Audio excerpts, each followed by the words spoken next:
Okay, got my notes, got my lucky elephant tie, got my water.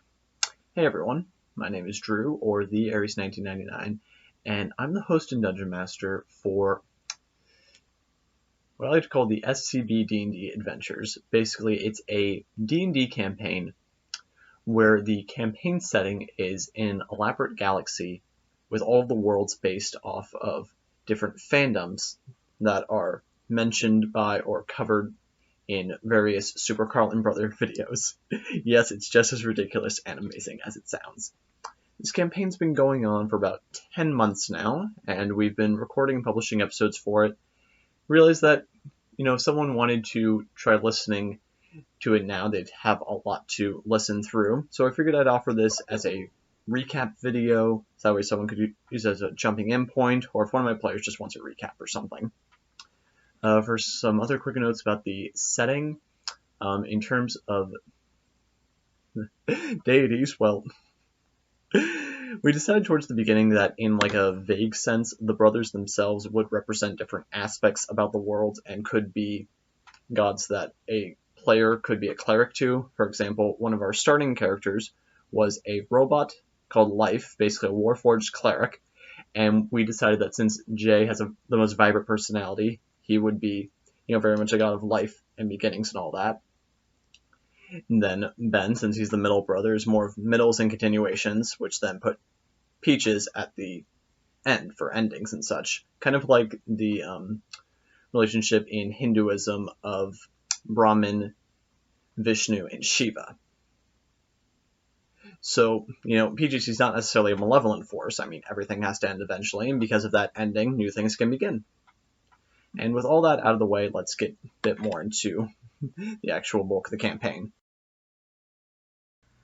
So to clarify with our players, as I mentioned previously, there's Life, the warforged cleric, who's basically a heal bot, kind of like something from By and Large. He's being played by Ash. Then there's Kadira, the dragonborn monk. She's pretty much a firebender, and she is the last descendant of the dragons from the Avatar planet, and she's from the Sun People, and she wants vengeance on the Fire Nation for having killed off all of the dragons. And then there's Anthony, a wizard who attended Hogwarts, who's now searching for more magical secrets across the galaxy, and he's being played by Cece. So it all starts with them in New York City, having been summoned by the Strategic Homeland Intervention, Enforcement, and Logistics Division. Yes, I have to say the whole thing. So before they can even get there, though, and get started on their mission, they of course need to make it to SHIELD HQ. I mean, the Strategic Homeland Intervention, Enforcement, and Logistics Division, HQ. Life decides to take the subway, but he doesn't know how the subway works, so he gets lost and helps a pregnant woman deliver her child on the train. So Nick Fury has to go send an agent in order to escort him to meet the rest of the party. Nick Fury tells them that a special shipment of Szechuan sauce had been stolen and was currently probably on a train ride down to Georgia. They needed the party to board the train and collect back the shipment. So the party gets on board and starts to investigate the various passengers, and they meet a number of interesting people, including a rum runner, who Anthony and Kadira buy some brandy from. Now, Life, since he's all about promoting health and everything, casts Purify Food and Drink, thereby making it no longer intoxicating. So it's non-alcoholic brandy. After some further investigations aboard the train, they begin to get a little suspicious of the woman who was sold them the brandy and of one other passenger. So they leave Anthony with her while they go investigate the other person, and she turns out to be a wizard who paralyzes Anthony, leaving him on the ground while she escapes up on the roof. So by the time Life and Kadira get back there, they just see Anthony on the ground, and after a few moments he's able to regain himself and get up. So they climb back on the roof after her and engage in a battle against her with her magics, and she summons several mephits from the train's smoke column to fight them. After going on for a while, she tries to get away on the hippogriff that she had summoned, but Anthony casts a magic missile, knocking her off, causing her to fall to the ground and get sucked underneath the train. They all jump off the train after her, and luckily, the case with the Szechuan sauce in it was undamaged. The woman's body, not so much, and the less we think about that, the better. So now they are somewhere. The Strategic Homeland Intervention and Enforcement and Logistics Division expected them to get off the train at Georgia with the shipment. Now they're somewhere in Virginia. But since Virginia is the Holy Land, life leads them in a prayer service where after a while they finally are able to figure out where the nearest city is. It's a town called Culpeper, which they march off to. And once in Culpeper, they go to a bagel shop. And once in the bagel shop, they give the worker there a bit of a hard time. For one thing, they don't have any regular cash. They just have D&D money, which he has trouble accepting. But luckily, he has some free bagel samples. And you want to guess what Life does with his bagel sample? If you guessed he went onto the sidewalk and smashed it with a hammer as a sacrifice, you'd be right. And I'd also presume that you were one of my players or someone that heard that episode, because that was a very specific guess. So now, this worker, he's just really confused and scared what's going on. He calls the police. And once they get involved, he basically says that, okay, he doesn't care what's happened really. He'll serve Kadira the tea she wanted. He just wants her to apologize. Because at this point, Kadira had ordered some tea, but she couldn't pay for it, and she tried to take it anyway, which is what we call theft. So she apologizes. She's actually able to swallow her pride and do that. But then the bagel shop worker makes the mistake of referring to Life as a religious fanatic, which really sets Kadira off, because she started to take a quick liking to Life, even calling Life her pet robot.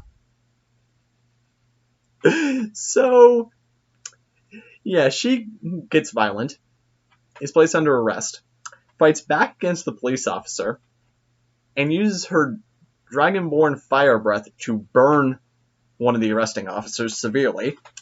Backup gets called, and now a whole street fight has started between the party and the police. Luckily for them, who else was sitting at this particular coffee shop, or bagel shop rather, but was a smuggler by the name of Harrison Jones, being played by my friend Jack. Basically, he is a rogue whose character is very, very heavily based off of Han Solo. He sees these people engaging with the police, having just, assaulted a bagel shop owner, and smashing bagels into the ground outside. It's like, them. They're the people I want to be in my crew. So he's like, alright guys, don't worry, I'm here to save you. Marches outside, helps them steal a police cruiser, and drives them to the outskirts of town, where his ship is waiting. They all board on very quickly and blast off into the atmosphere, where they get a call from Nick Fury, who's very mad at Harrison. So it's made clear here that they have some sort of history, and he says that he will hunt Harrison down, whatever it takes. Harrison ignores this and hangs up on Nick Fury, and then punches it over to Mars. And once at Mars, they're able to camp out at a little place known as Phobos Base Camp A. Phobos is a moon of Mars, and so that's just the first base camp that they built there. While on this moon camp, Life decides that he wants to make himself useful in the med bay, so he goes over to where the doctors are, helps them out a little bit, then does some research on the base's library. Harrison decides that he's going to call a contact of his to try to get some help. Anthony and Kadira decide that they're hungry, so they're going to go get some food at the Subway. So they buy some sandwiches there, and the Subway worker gives them a map that they can have stamped at all the Subway locations that they visit across the stars in their travels. Kind of as a memento of all their journeys together. Now, while this is happening, some of the research that Life does gets him to realize that, oh wait, S.H.I.E.L.D's right behind us. They know where we are. We gotta get out of here now. So he quickly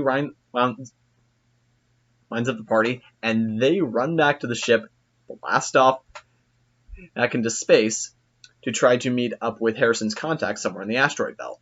Along the way, though, they get attacked by shield drones, which they are able to fight off in a space battle, and they make it to the asteroid belt, where Harrison's contacts points them to a asteroid with an artificial atmosphere on it, mostly made of methane, where creatures known as methane methites live, and he wants them to hunt these creatures for him, because he needs their bodies for something, and in exchange, he'll pay their warp fee to go through a Stargate. So they land on the pseudo-planet, and the atmosphere, which makes it very difficult for breathing creatures to last there more than an hour, so they really need to be wary of the time. They hunt through some of the monsters and are able to bring back the number of bodies that the guy needed. And after some deliberation, they decide that the adjacent system that they want to warp to is the Onward system, as in the planet from Onward. Once they land in this other solar system, they find a distress signal from a ship. They decide to go investigate it to see what's up, and they find a derelict spacecraft with a sole survivor on board. They bring him onto their ship, and he turns out to be a man named Agent Fredrickson, and he works for the Strategic Homeland Intervention, Enforcement, and Logistics Division. And they decide that they're going to keep him alive, but use him as a bargaining chip when talking to Nick Fury later to perhaps be able to go back to the planet because of all the trouble that they've already caused. Because they also received an email with some newspaper reports that is now basically calling their crew a group of international fugitives who are being hunted down by several law enforcement agencies.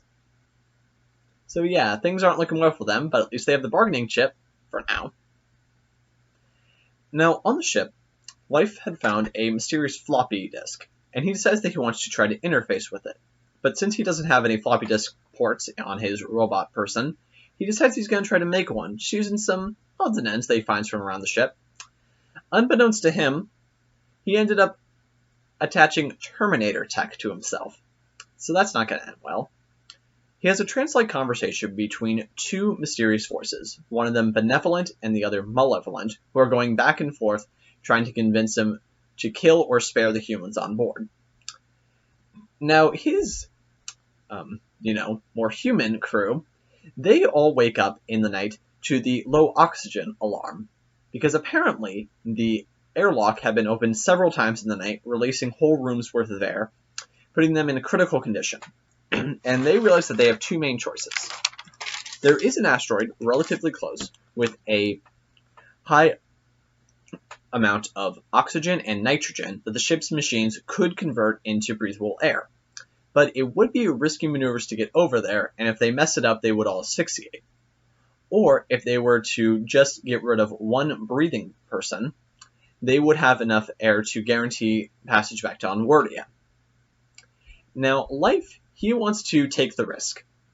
He thinks that it's worth doing to try to keep everyone alive, but the rest of the party's against him. So his plan is to try to put everyone in a medically induced coma while he navigates the ship over, but the ship doesn't have the medicine for that.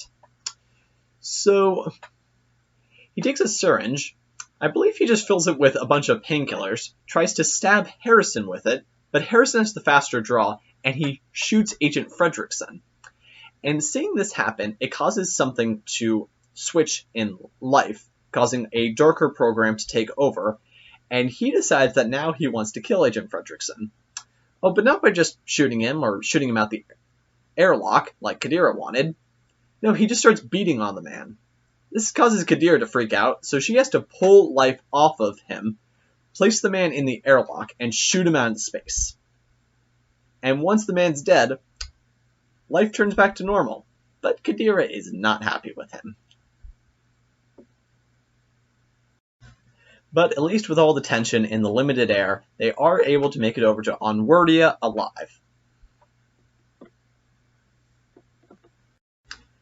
And now, landing on the Onward planet just outside of New Mushroomton is how we begin Season 2. They decide that they want to look for a quest, and they are directed to the Manticore's Tavern.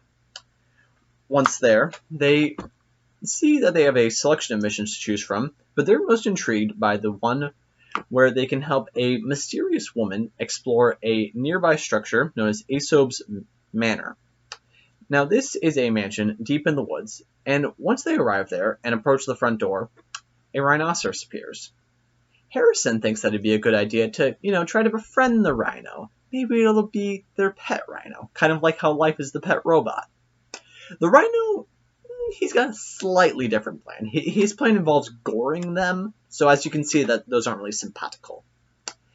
A fight ensues between the party and the rhinoceros, and they are able to defeat it, finishing it off by Anthony sending an ice knife into the creature, which explodes, hitting several of his companions with ice, because that's how that spell works. Either Anthony keeps forgetting or he just doesn't care that ice knife has an area of effect that causes ice to explode everywhere, hitting anyone nearby, especially his companions. Anyway, after that, they go inside the mansion to start looking around, and something they notice from a nearby closet underneath the staircase is a loud pounding noise. They try to open up that closet, but to no avail, so they just keep exploring it. And eventually they end up in the manor's dining room. And in the dining room, there's 8 skeletons sitting around a table, all of which are headless. But on one plate, in front of one particular skeleton, is a skull. They see that it has a rune carved into it, and they decipher that it's the rune of the 3rd quarter moon. And as they begin to explore the mansion more, they realize that there's going to be skulls for all 8 phases of the moon, and they're going to have to put them together if they want to solve the secret of this place. So the next room they come across is the servants' dining room, where there's not any skulls, but there are several stone rats that they attack. Anthony makes sure to use an ice knife on them, hitting Kadira, because where would we be without ice knife?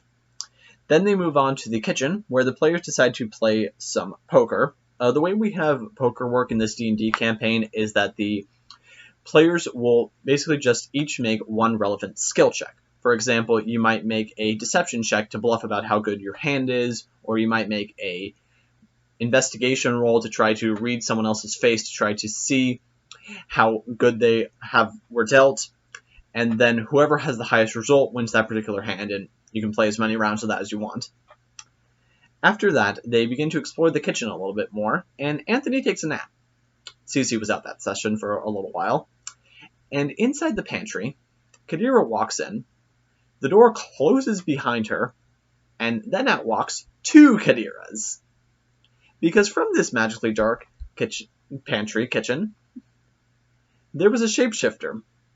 So after some communication for a while, Harrison finally tricks it into revealing itself.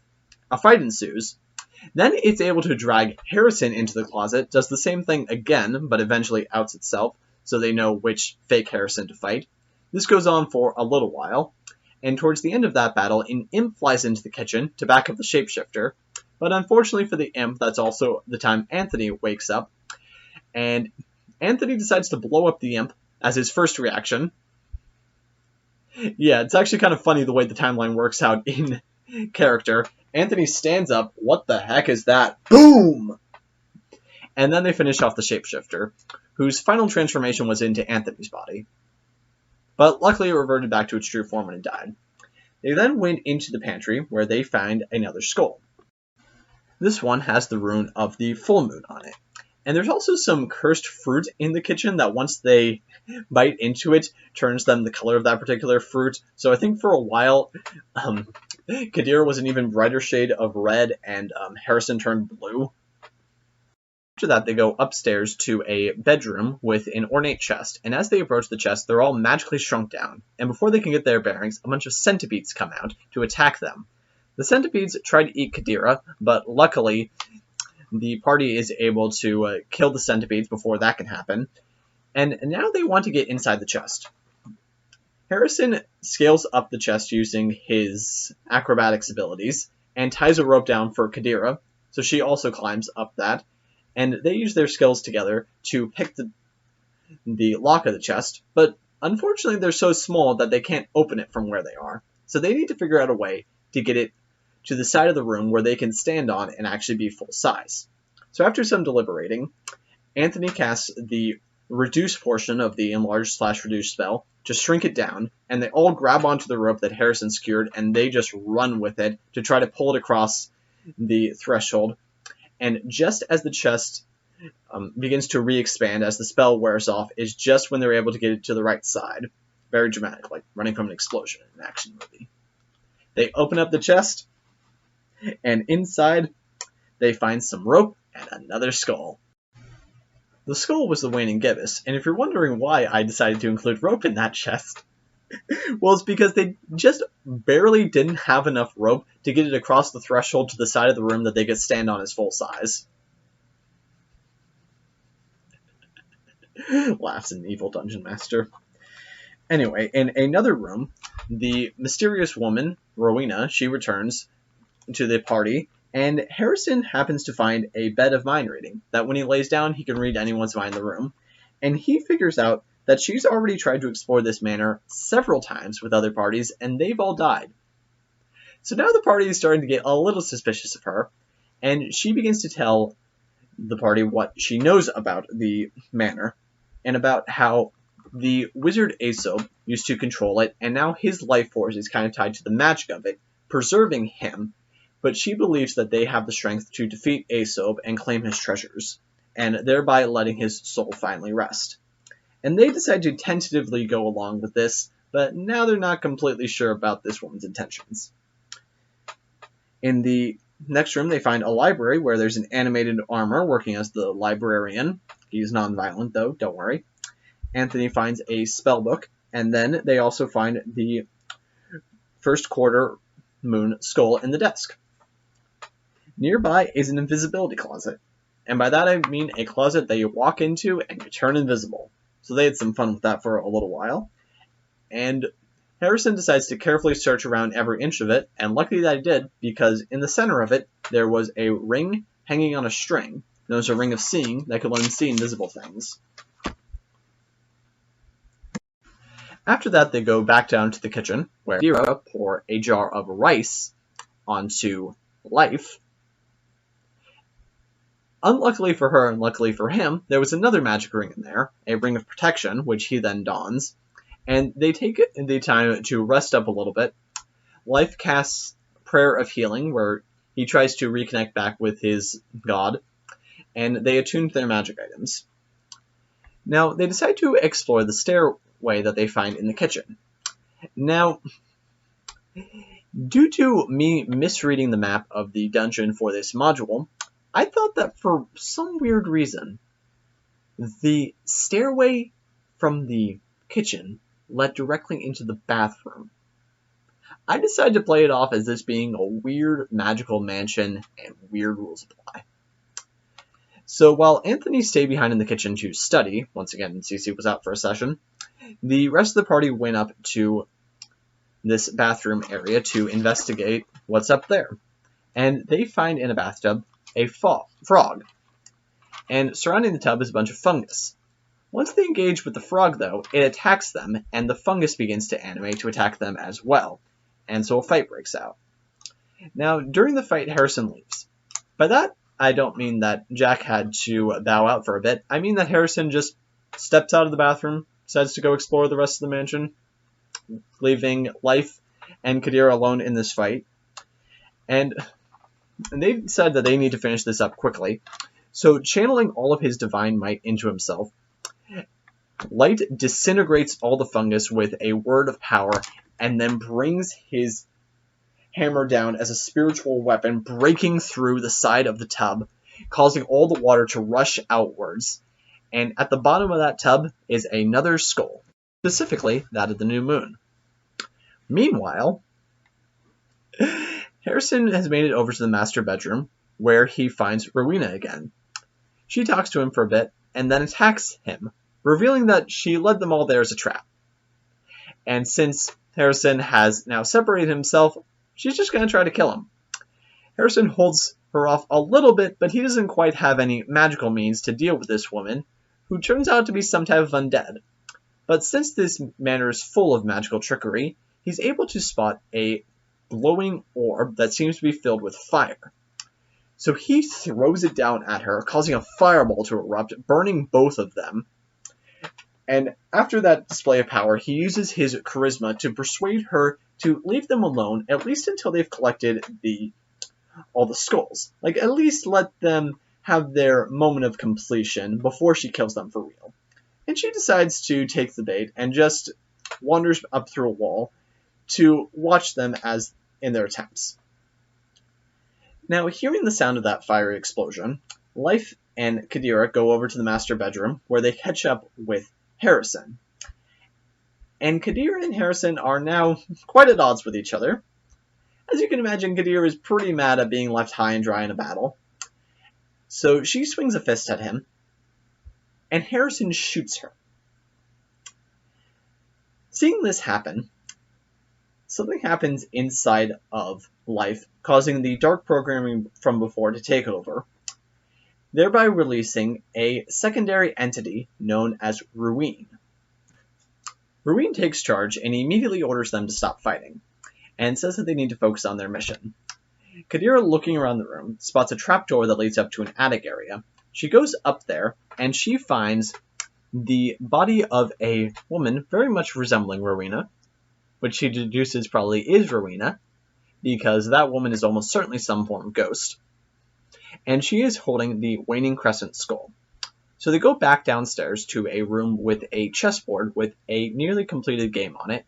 They make the winning move, and the board opens up, revealing the waxing gibbous skull. From there, they go back to investigate the pounding sound that they heard when they first walked in, and in that closet, they're finally able to force it open, and they find the waxing crescent. So now that they have all the skulls they need, they go back to the dining room, placing them all in order, and that causes a nearby painting of a bunch of moons to descend, and they find a small treasure hoard. Inside there is a number of valuables, several potions, and a key to the room up in the attic. So Anthony, Kadira, Harrison, and Ruin all prepare themselves for battle, and go upstairs, up through the attic, and into a larger room that's full of mirrors. And they soon realize that this ghost lady can jump in between the mirrors to attack them, and to attack the players, and can use them for quick escapes.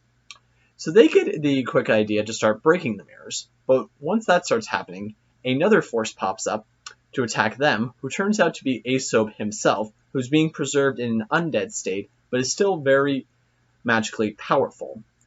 Throughout the fight, he's able to blink in and out of the material plane to attack them, and he mostly engages with Kadira, and after a while is able to cause her to drop. Ruin summons all the dark energy within himself to try to blast at Rowena with, but to no avail. She simply absorbs it. But they have been giving her quite the beating, and she's almost down. So she takes out the one trick she has left up her sleeve. She releases her Banshee's Wail. This causes both Harrison and Ruin to fall. Now Anthony is just barely holding on, having just taken a barrage of psychic damage, but he focuses himself, and with a great blast, he's able to knock down first the Banshee, and then finishes off Asob, and goes over to claim his wand. While he's marveling after the battle, Kadira and Harrison are able to rouse themselves. They both actually got natural 20s on their death saves. Kadira goes over to check on the body of Life, and he won't wake up, because turns out he died. That Banshee Wail killed him. For his death saves, he got a natural 1 and then a 2. So the party takes him downstairs to Asob's bedroom. They find the fanciest robe in his closet, and they clothe their fallen companion in it. They carry him downstairs, down out of the manor, back to their ship, and they lay his body there. They had completed their quest, but it cost them one of their own. So after Life died, The party each decided to take a bit of personal time, and I had some side sessions with each of the players. Each one of them involved an elven man named Bodhi Windwalker, who is very old and is a practitioner of mysticism, and he's been able to connect his soul to the universe himself, giving him a timeless perspective, being able to see across the cosmos. And he decides that he wants to talk to the party to dispense some of his wisdom. First up is Harrison. He goes to a bar, and he gets in a bar fight with another patron, getting them both kicked out, and he decides to steal a car and drives off before the police can show up. And as he's driving, he ends up in the woods, and he's suddenly starts seeing birds everywhere. They begin to land on his car, and he parks to try to investigate what's going on. And once he does, the birds begin to float away, and the elven man, Bodhi, approaches him to talk. Bodhi tells him that it's okay for him to feel sad, and that they begin to discuss a little bit about what happened with life.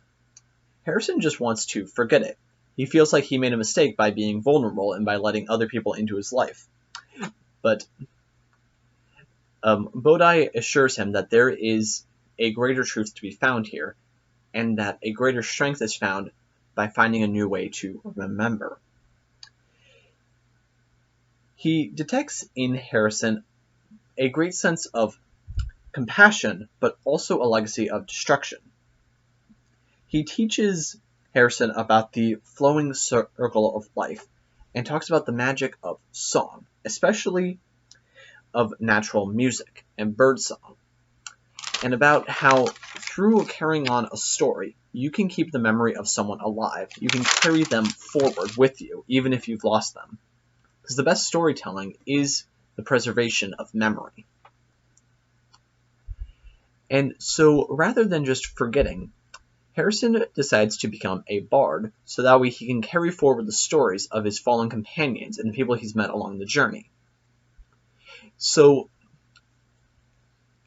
in particular, he's interested now in learning more about the bird songs, and about this connection to nature that the man talked about, because he wants to be able to become more in tune to this world that he's never really taken the time to appreciate. He decides that he's going to find the power that resides in music to keep the memories alive, but also the healing power to hopefully keep his companions alive. And he promises that he will try to return one day to Bodhi Windwalker to tell him more stories of his travels.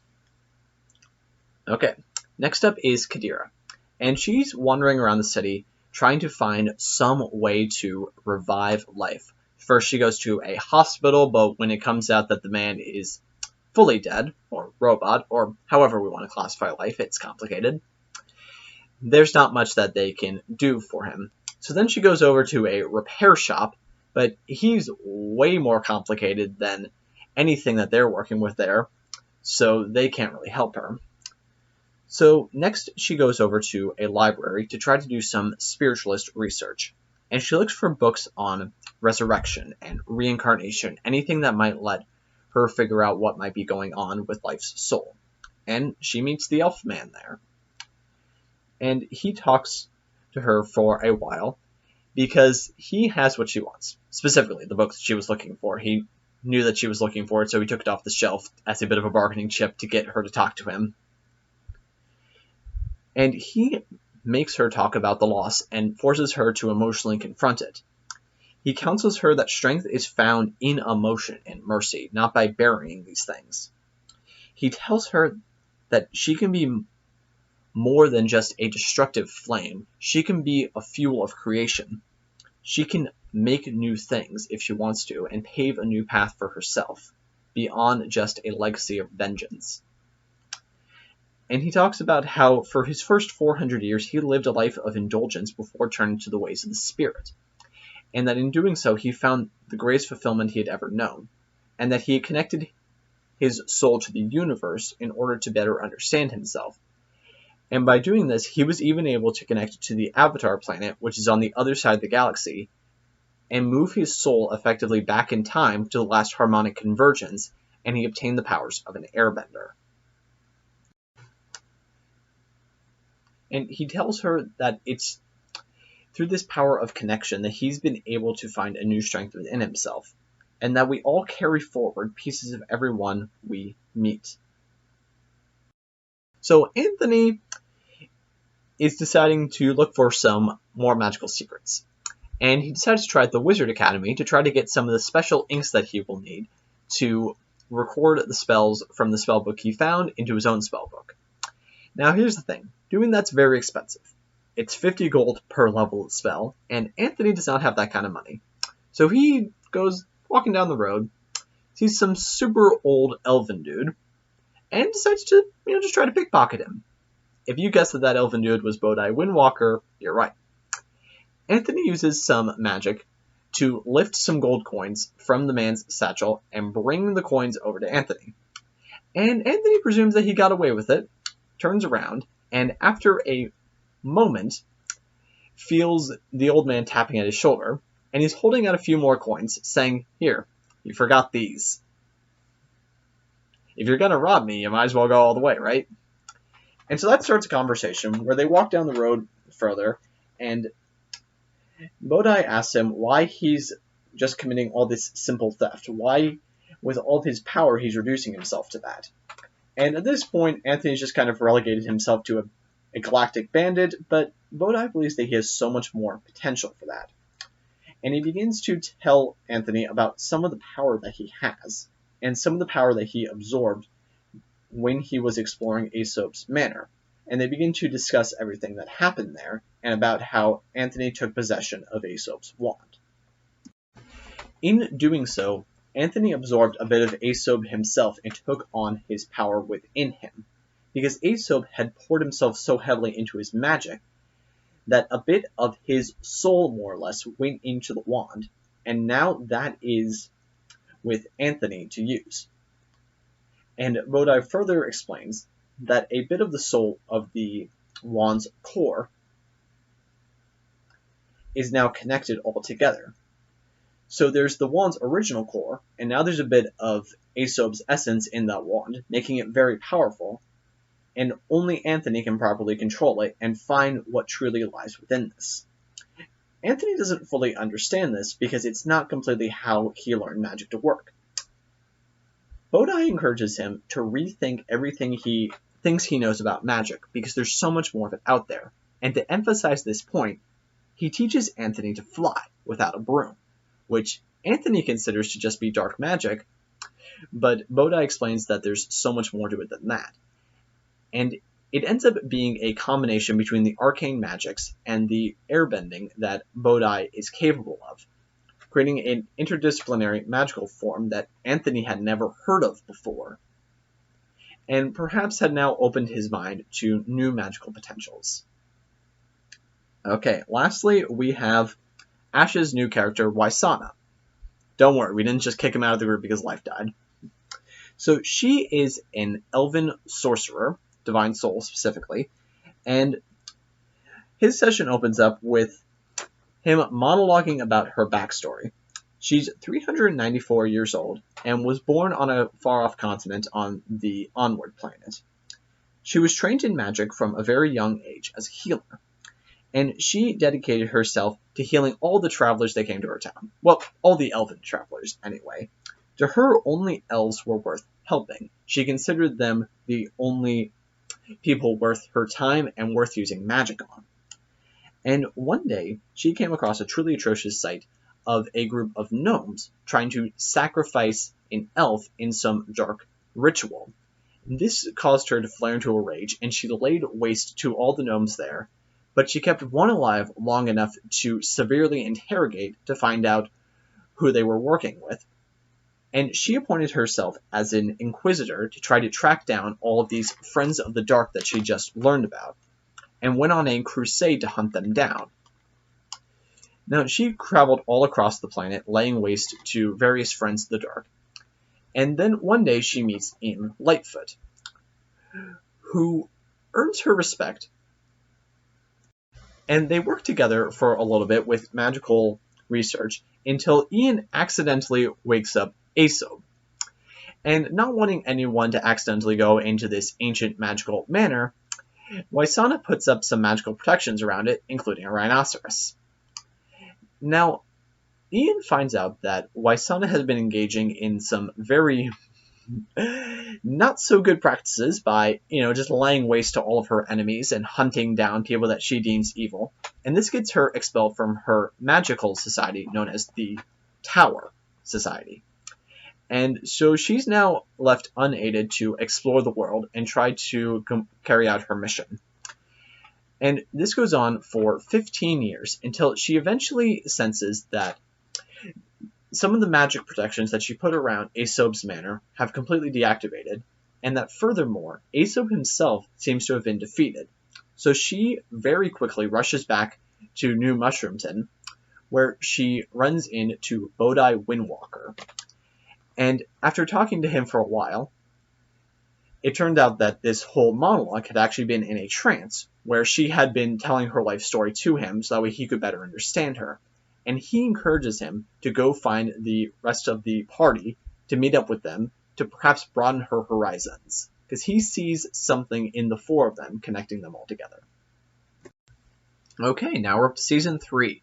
After their separate adventures, everyone goes back to the ship, including Waisana. She just walks on it uninvited and unannounced. This causes everyone to freak out, and they attack her a little bit before she attacks back, and they decide rather than kill each other, they're going to talk for a bit. And Waisana explains that they were all linked together through Bodai Windwalker and should work together.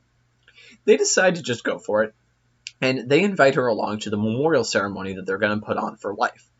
They go to a nearby graveyard to buy a plot for him and hire workers to, dig the hole. Once it's done, they go back and lay life to rest there, and they all say some kind words about him.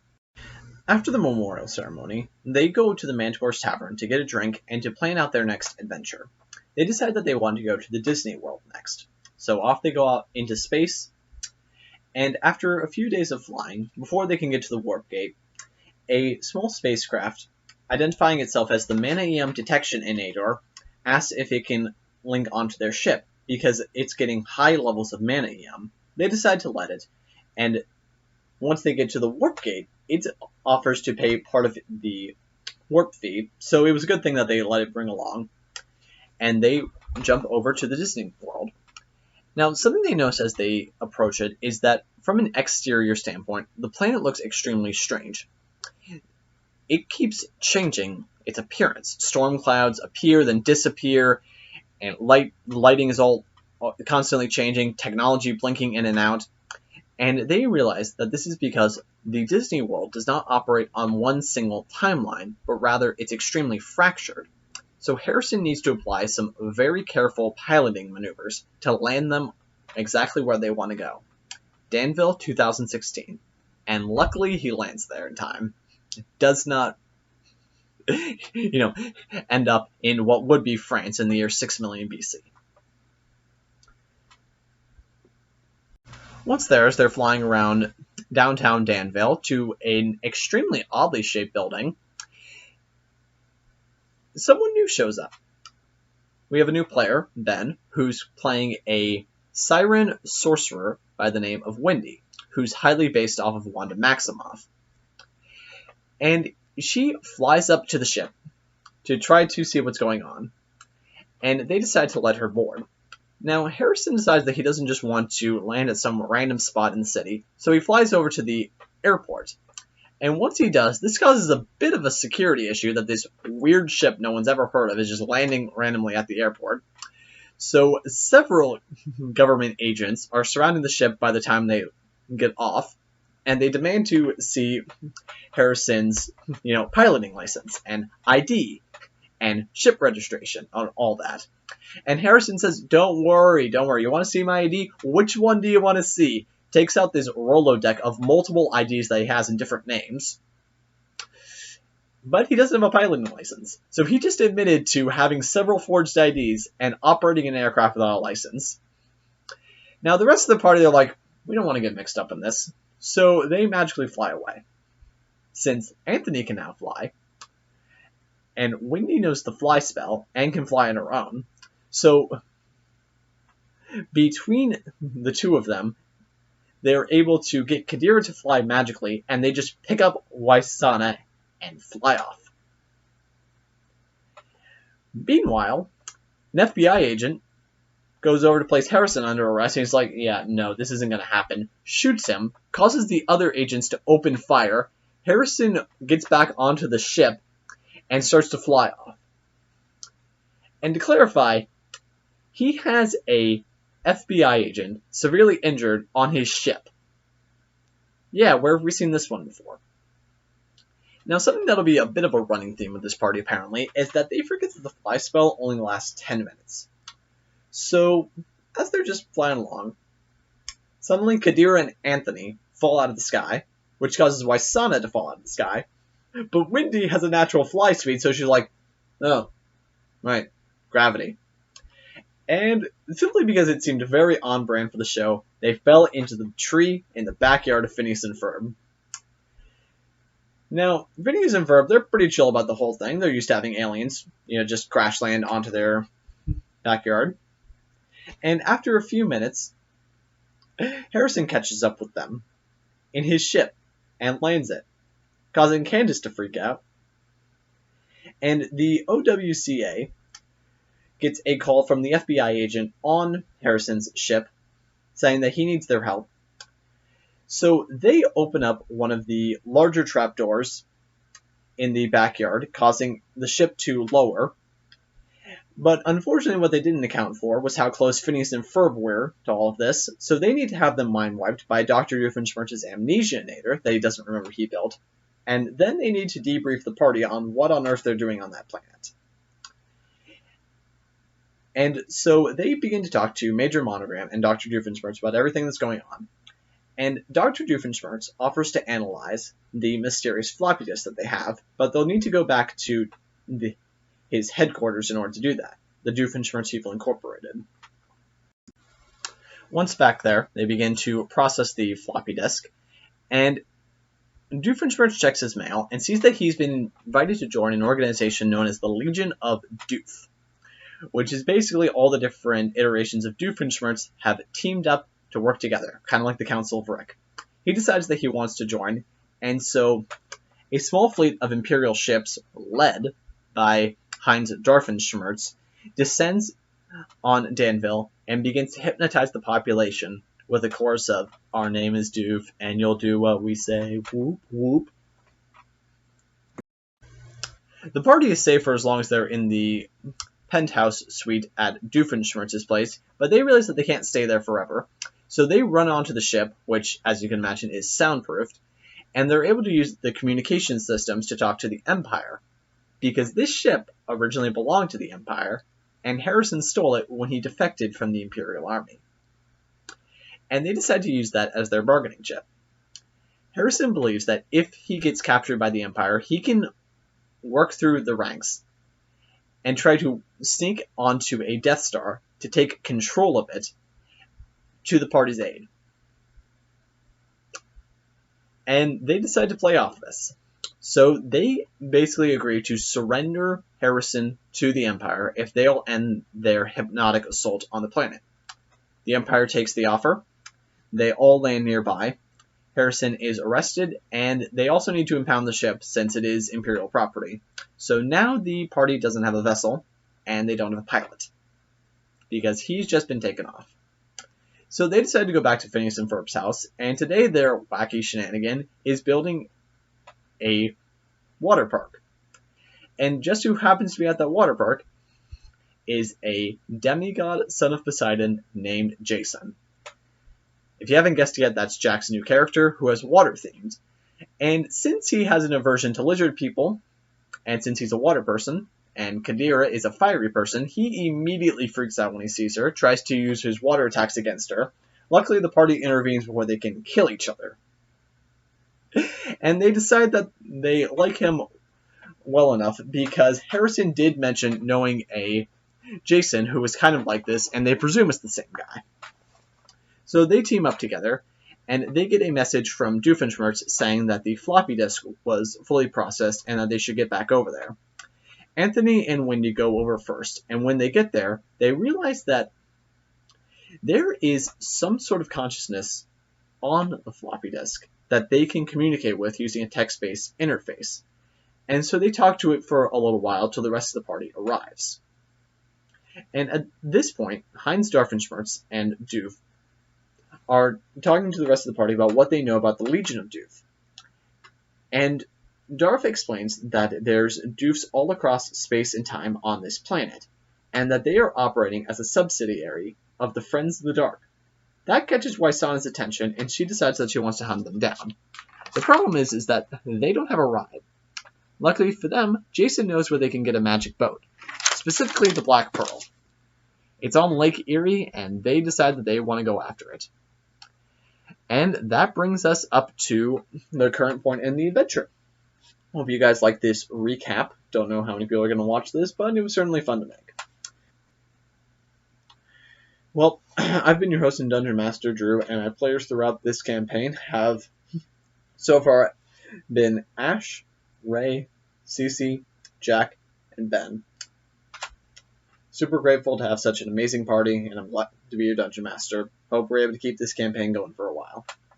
Bye!